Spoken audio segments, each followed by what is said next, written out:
नाहिद गुल का नाम मोहताज तारुफ नहीं। देखते ही देखते अफसानचा निगारों में उन्होंने एक बड़ा मुकाम हासिल कर लिया है। आइए हालात हाजरा पर उनका एक दिल को छू लेने वाला अफसानचा सुनते हैं। उन्वान है वापसी। मीटिंग रूम में सख्त तनाव था। इंतजार की घड़ियां तवील होती जा रही थी। हर चेहरे पर इस्तराब और बेचैनी नुमाया थी। हालिया सर्वे ने हुक्मरानों की नींदें उड़ा दी थी। शिकस्त मुकद्दर बन चुका था कि अचानक फोन की घंटी बज उठी। फोन पहलगाम से था। सर बिहार के इलेक्शन में जीत मुबारक हो। और अब मैं अपना ही एक अफसानचा सुना रहा हूं। उन्वान है हवेली। आज नईम भाई कह रहे थे, क्या मिलेगा आज़ादी का राग अलापने से। मुझे देखो, आज़ादी मांगने वालों की मुखबरी करने पर हुकूमत ने इनाम में कितनी सारी ज़मीन दे दी है, और तुम अपनी ज़मीन छोड़कर जाना चाहते हो।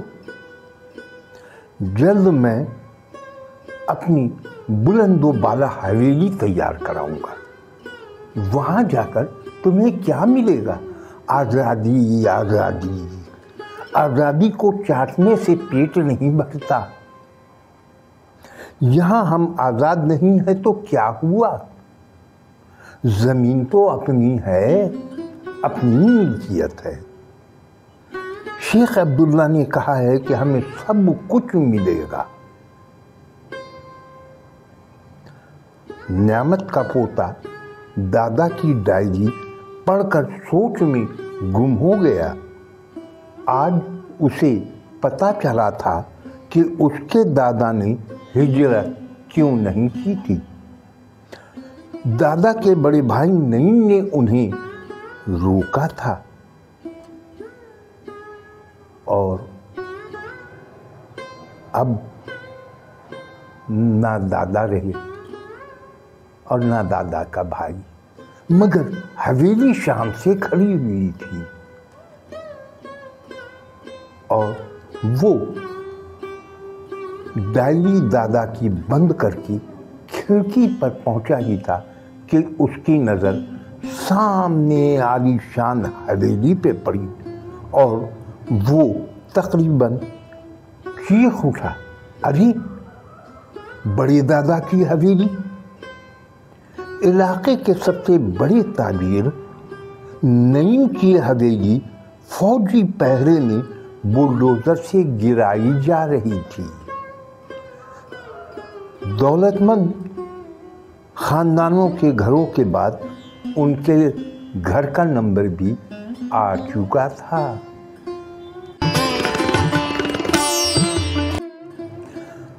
अफसानचा क्या है? समुंदर को कूजरे में भरने का अमल है। चंद सत्रों में एक तवील कहानी बयान करने का फन है। अफसानचा निगारी की तरवीज के लिए इस चैनल को प्रोमोट करें। अहबाब से गुजारिश करें कि वो भी इस चैनल को पाबंदी से देखा करें। आइए अब सुनते हैं मारूफ कलमकार मोहतरम सैयद शाहिद अब्बास काज़मी का अफसानचा। इनका ताल्लुक़ रावलपिंडी से, लेकिन कलम में ऐसा तीखापन है कि लर्ज़ा दे। अफसानचे भी खूब लिखते हैं। सहाफ़ती जिम्मेदारियों की वजह से इनके अफसानचों में खासा तीखापन होता है। तो आइए ان کا افسانچہ سنتے ہیں۔ عنوان ہے نابینا۔ بحث جاری تھی، دونوں عقائد کی صداقت پر مصر تھے۔ بات گالم گلوچ تک جا پہنچی، بھیڑ جمع ہوئی۔ اچانک نقاب پوش آئے اور تڑا تڑ گولیاں برسانے لگے۔ ایک دستی بم بھی پھینکا۔ مختلف عقائد کے لوگ زمین پر گر کر تڑپنے لگے۔ بچ جانے والوں کو بلا تفریق مذہب و عقیدہ لوگوں نے اٹھانا شروع کر دیا۔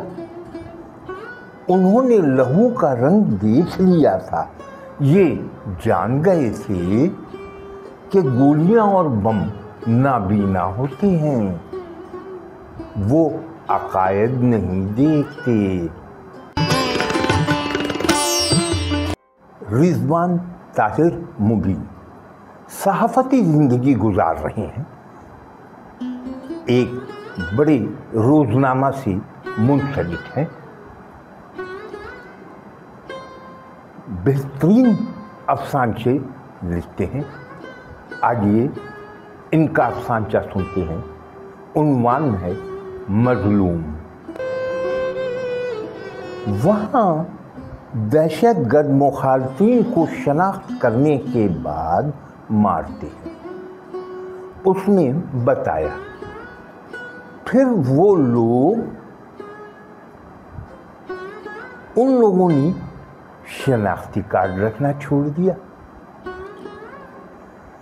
کئی نے اپنے حلیے بدل لیے، دوسری زبانیں سیکھی، مختلف عقائد جانی۔ کچھ نے روایتی لباسوں کا فائدہ اٹھایا اور بھاری دستار سے اپنے چہرے چھپانے لگے۔ پھر بھی نشانہ وار قتل ہوتے رہے۔ چہرہ چھپانے لگے مگر پھر بھی نشانہ وار قتل ہوتے رہے۔ وہ چپ ہو گیا۔ آخر دہشت گرد انہیں کیسے پہچان لیتے تھے؟ مجھے حیرت ہوئی۔ وہ اپنی آنکھیں کھلی رکھتے ہیں جسے پہچانے جاتے ہیں، اس نے بتایا۔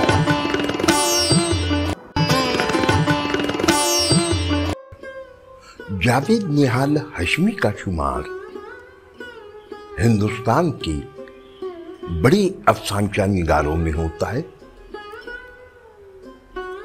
انتہائی چبھتے ہوئے دل کو چھو لینے والے افسانچے تخلیق کرتے رہے ہیں۔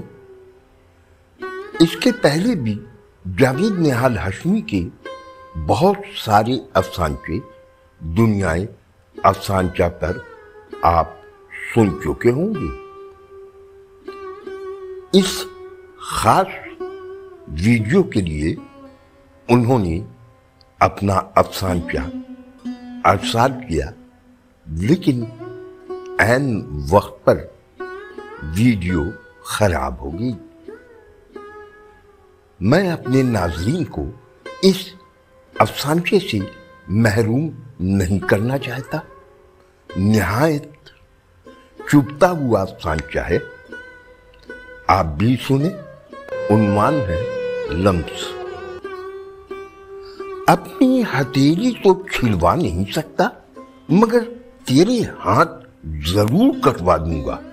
ٹھاکر بلدیو سنگھ کی آنکھیں انگارہ اگل رہی تھیں۔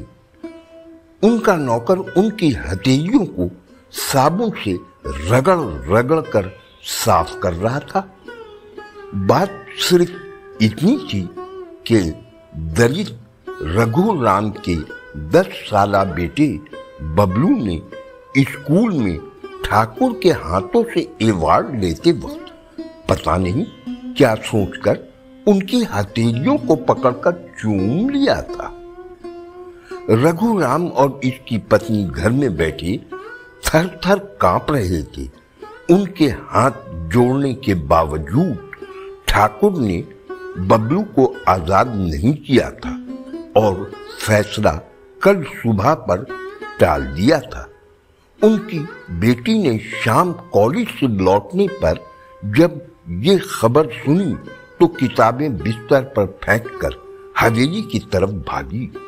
2 घंटे बाद बबलू को घर में दाखिल होते देख दोनों ने उसे खुद से चिमटा लिया। दीदी कहाँ है? मां ने पूछा। बबलू ने जवाब दिया, वो कल सुबह आएगी। ठाकुर जी ने कहा है कि मेरा बाकी समय मेरी जगह दीदी काटेगी।